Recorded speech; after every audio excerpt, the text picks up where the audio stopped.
যখন কৃষ্ণ বলেছে এই তো আমি কৃষ্ণ এসেছি, বলছে আমি তোমাকে কৃষ্ণ মানি না। কে না কে এসে বলল আমি কৃষ্ণ?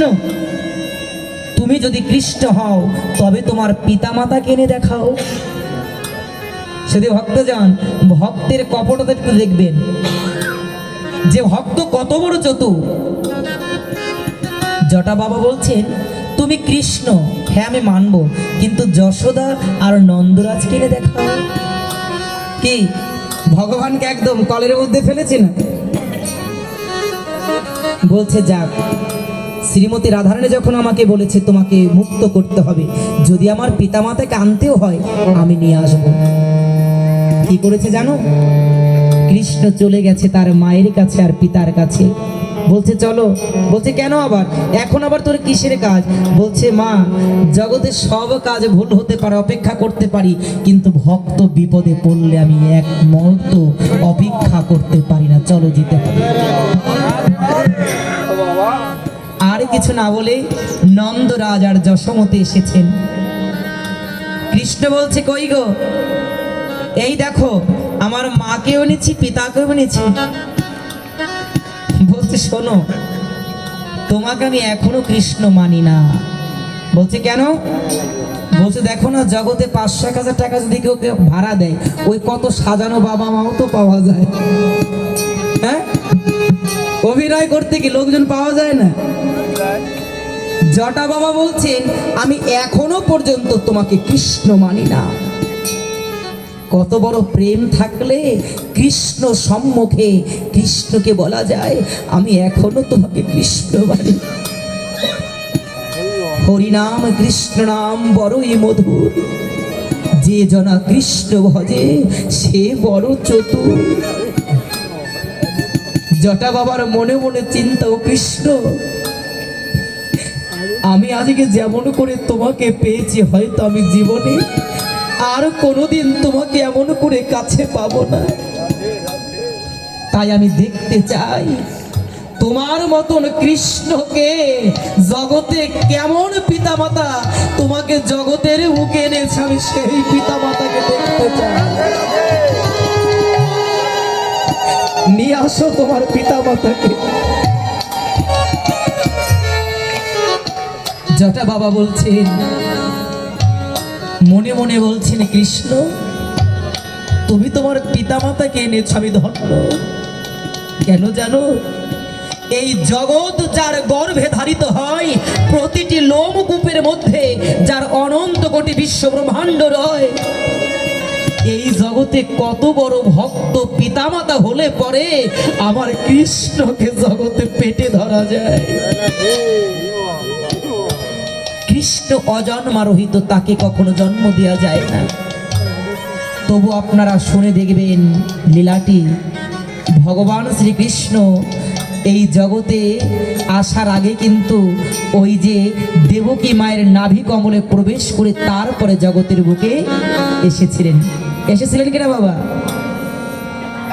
এই নাভি কমল স্পর্শ করে মাতৃসত্তা প্রতিজ্ঞা রক্ষা করার জন্য সে মাতৃ এই উদরকে স্পর্শ করে জগতে এলে। জটা বাবা মনে মনে চিন্তা করছো, কৃষ্ণ আজকে শুধু তুমি কৃষ্ণকে দেখবো কেন? আজকে তোমার থেকে যারা বড়, আজকে এই সুযোগ আমি হাত ছাড়া করবো। প্রণাম জানালেন মনে মনে। বলছে আমি এখনো বিশ্বাস করি না তুমি যে কৃষ্ণ। বলছে এখনো করো না? বলছে না। তবে বিশ্বাস করবে কেমন করে আমি কৃষ্ণ? বলছে আমি বিশ্বাস করব তখন, কখন জানো? তুমি যখন তোমার বামে ওই রাই কিশোরীকে নিয়ে দাঁড়াবে, আমি তখন বিশ্বাস করব তুমি কৃষ্ণ। কৃষ্ণ মনে মনে চিন্তা করে তো বড় জ্বালায় ফেলে দিয়েছে, এতবার দৌড় করাচ্ছে আমাকে। কৃষ্ণ ছুটে গেছেন রাধারানীর কাছে। রাধারানী, এ তোমার যেন তেন ভক্ত নয়, এ এখন আবদার করেছে যত সময় পর্যন্ত তুমি আমার সঙ্গে না যাবে তত সময় পর্যন্ত তার ওই জটের বন্ধন সে মুক্ত করবে না। রাধারানী করুণাময়ী তো, তার হৃদয়টা বড় আনন্দিত হয়েছে। বাবা বাবা, আমার সন্তান আমাকে স্মরণ করেছে। রাধারানী বলছে, শ্যামসুন্দর তুমি বিলম্ব করো না, চলো শীঘ্র করে চলো, আমার ভক্তের কাছে গিয়ে আমি আমার ভক্তকে মুক্ত করে দেব। সত্যিকার পিছন থেকে ডাক দিয়েছে ভগবান শ্রীকৃষ্ণ। লক্ষ্য করে দেখতে পায়, যখন আমার শ্রীমতী রাধারানী এসেছে, পিছনে ছিল কালো অন্ধকার। আজকে রাধারানীর আগমনে অন্ধকার জগৎ যেন আলোময় হয়ে গেছে। জগতে আজকে আলোর ছটা, জগতে আলোর অভাব নেই। কি কত সুন্দর সুমিষ্ট অঙ্গ গন্ধ! রাধারানীর অঙ্গে গন্ধ আছে বাবা, সুগন্ধ, যে গন্ধ সবাই আমরা পেতে পারি না। মহাজনে বললেন, এই ইন্দ্রিয়ের দ্বারা, নাসিকা দ্বারাই আমার রাধারানীর অঙ্গ গন্ধ পাওয়া যায়। কারা পাবে জানো? এই নাসিকা যাদের ভজন করতে করতে ইন্দ্রিয় থেকে অতীন্দ্রিয় হয়ে গেছে, একমাত্র সেই শুদ্ধ চৈতন্য ইন্দ্রিয়ের দ্বারাই আমার কৃষ্ণের অঙ্গ গন্ধ পাওয়া যায়। পাবে কারা জানো? যারা প্রতিনিয়ত আমার গোবিন্দের চরণ সেবা করে, ওই চরণে ফুল দেবার পরে, আরতি দেখাবার পরে ওই চরণের ফুল দেখবেন ভক্তগণ নাসিকায় ঘ্রাণ নেয়, নেয় কি না? কেন নেয়? ও গোবিন্দ, যদি আমার ভিতরে কোনো পাপের গন্ধ থাকে, এই মহাগন্ধে যেন আমার মহা দুর্গন্ধ দূর হয়, আমি যেন তোমার ভজন যোগ্য।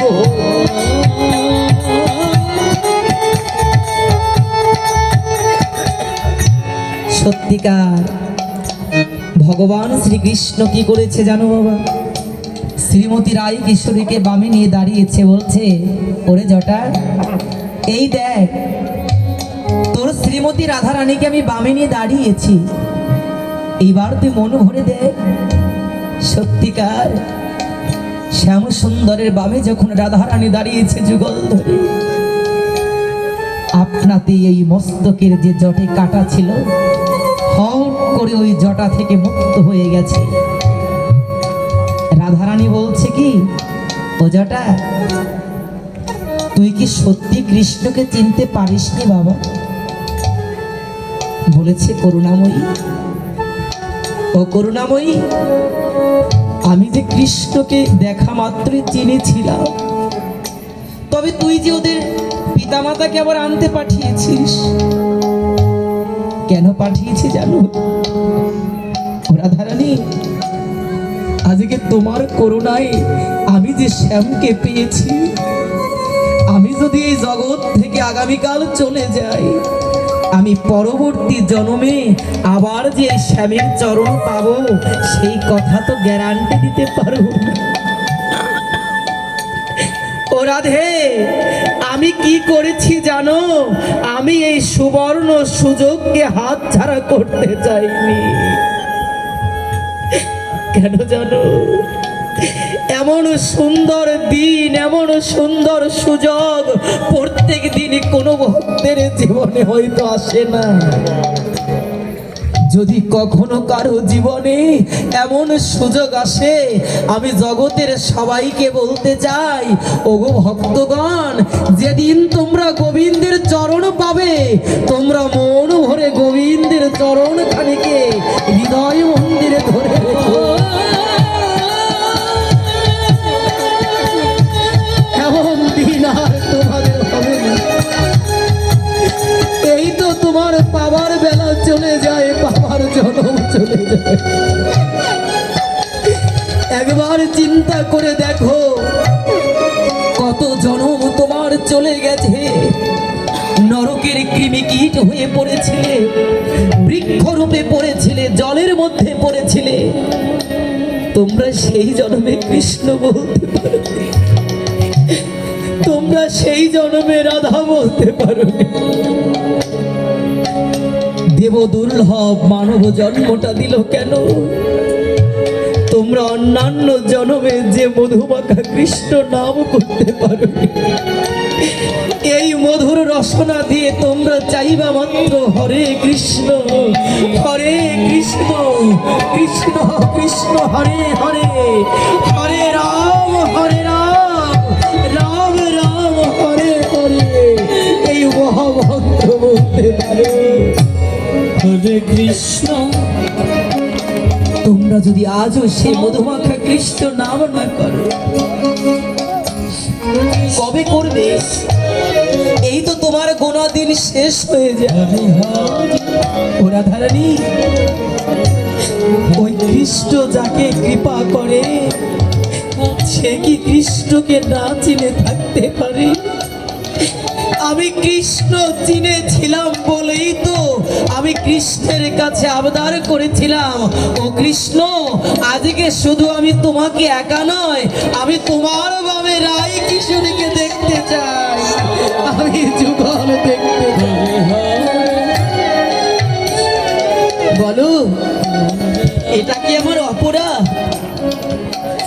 রাধারানী বলেছিলে, এই না হলে ভক্ত চতুর, যারা জীবনের প্রত্যেকটা দিনকে অন্য কোনো কাজে না লাগিয়ে প্রত্যহ ভক্ত সঙ্গ করে কৃষ্ণ কথা শুনে, আমার কৃষ্ণ বললেন এই কৃষ্ণ কথার মধ্যে আমি মহান, আমি নামের মধ্যে প্রত্যেক ভক্তের হৃদয় মন্দিরে দর্শন দিয়ে দেব। নিতাই গৌর হরি বল।